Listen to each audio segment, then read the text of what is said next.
আমরা সকলেই জানি বাঙালি মানেই পৌষ পার্বণ আর বাঙালি মানেই পিঠে পুলি। তাই আজকে আমি চলে এসেছি তোমাদের কাছে পিঠে পুলির একটা দারুণ রেসিপি নিয়ে। নমস্কার বন্ধুরা, আমি দেবব্রতী। আজকে আমি নিয়ে চলে এসেছি আমার মায়ের হাতের তৈরি একটি অসাধারণ পিঠে, আমাদের পৌষ পার্বণের একটি অসাধারণ দুর্দান্ত পিঠে, যে পিঠে ছাড়া আমাদের পৌষ পার্বণ একেবারে অচল। সেটা হলো ভাজা পিঠে। দারুণ খেতে বন্ধুরা, দোকানের পিঠেকেও হার মানিয়ে দেবে তোমরা যদি এইভাবে বাড়িতে বানিয়ে খেয়ে দেখো। তো চলো বন্ধুরা, আমরা দেখে নিই মা কীভাবে পিঠে বানাচ্ছে। বন্ধুরা, আমি তো জানতাম না যে মা পিঠে বানাচ্ছে। আমি হঠাৎ করে এসে দেখি রান্নাঘরে মা পিঠে বানাচ্ছে, দেখে তো আমি আনন্দে আত্মহারা। চলো আমরা জেনে নিই ভাজা পিঠে বানাতে কী কী উপকরণ লাগছে। মা আতপ চাল মিক্সিতে ভালো করে গুঁড়ো করে নিয়েছিল। আর উপকরণগুলি হলো চিনি, জল হালকা করে ফুটিয়ে পাতলা একটা সিরাপ বানিয়ে নিয়েছিল। তোমরা যেমন মিষ্টি খাও সেই রকম পরিমাণ মতো চিনি দিয়ে এই সিরাপটি বানাবে। পাতলা করে সিরাপটা বানানো হয়ে যাওয়ার পর সেটা একটা পাত্রে ঢেলে রাখবে।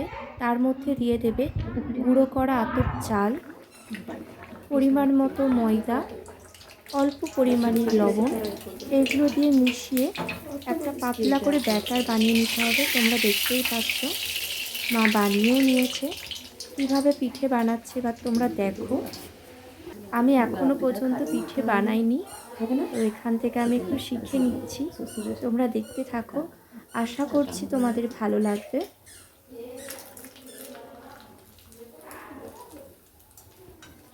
তোমরা দেখতেই পাচ্ছ কিভাবে পিঠে বানানো হচ্ছে।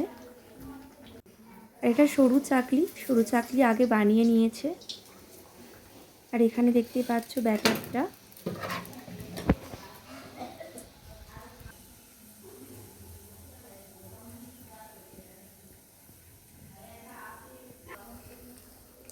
তোমাদের কেমন লাগছে অবশ্যই কমেন্ট করে জানাবে। ব্যাটারটা যখন বানাবে তোমরা পরিমাণ মতন চালের গুঁড়ো, নুন সমস্ত কিছু দিয়ে ভালো করে পাতলা করে বানাবে।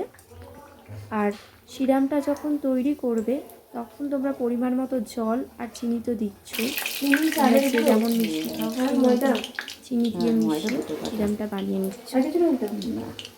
কারোর কোনো প্রশ্ন থাকলে বা জিজ্ঞাসা থাকলে অবশ্যই জানিও।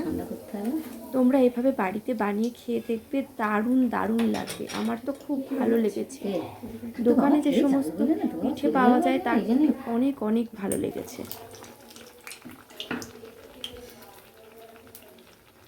মোটামুটি কমপ্লিট হয়ে গিয়েছে। দেখতেই পাচ্ছ ভাজা পিঠে। তোমরা দেখে অবশ্যই জানাও আমার মায়ের হাতের ভাজা পিঠে কেমন লাগছে বানানো দেখতে। আর আমাদের রান্নাঘরে আলো সেভাবে আসে না, রান্নাঘরের যে লাইটটা রয়েছে আর ভোল্টেজ সত্যি বন্ধুরা একটু কম, সেই জন্য হয়তো একটু অন্ধকার লাগছে।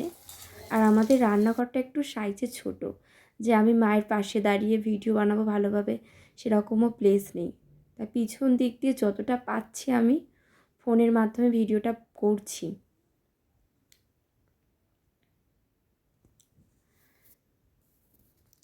ভিডিওটি তোমরা দেখো, আশা করছি তোমাদের ভালো লাগবে। আর চ্যানেলটিতে নতুন হলে অবশ্যই তোমরা লাইক কমেন্ট করবে, চ্যানেলটিকে সাবস্ক্রাইব করবে। তোমাদের সাপোর্টের খুব দরকার। তোমরা যদি পাশে থাকো সত্যি ধন্য লাগবে, নিজেকে ধন্য মনে হবে। তোমরা দেখো এইভাবে কিন্তু ব্যাটার দিয়ে পিঠে বানাতে হয়। আমি একদিন বানিয়ে আমি ভিডিও আপলোড করব। জানি না কবে সেটা সম্ভব হবে, কারণ পিঠে বানানোতে অনেকটাই হেডেক থাকে। আর আমাকে হেল্প করার মতন কেউ নেই। এক হাতে ফোন ধরতে হবে, এক হাতে পিঠে বানাতে হবে, আর এই সমস্ত অনেকটাই সমস্যা। শীতকালে তোমরা জমিয়ে এইভাবে বাড়িতে পিঠে বানিয়ে খাও।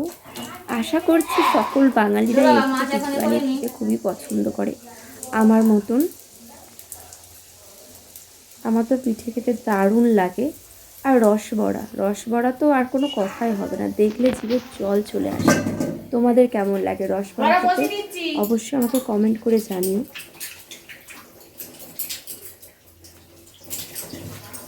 দেখো প্রায় শেষ পর্যায়ে, আর নেই। তো এই লাস্ট একটা ভাজা পিঠে মোটামুটি কমপ্লিট হয়ে যাবে পিঠে বানানো মায়ের। দেখতেই পাচ্ছ কীভাবে পিঠেটা হালকাভাবে ফুলে উঠলো। প্রত্যেকটা খেতে দারুণ হয়েছে, ভিতরটাও খুব সুন্দরভাবে হয়েছে। আমি করে নিচ্ছি তো বাবা, এক জায়গায় যাবে, দেরি করলে হবে না মা, আমি কাজ থেকে আমার কাজ হচ্ছে।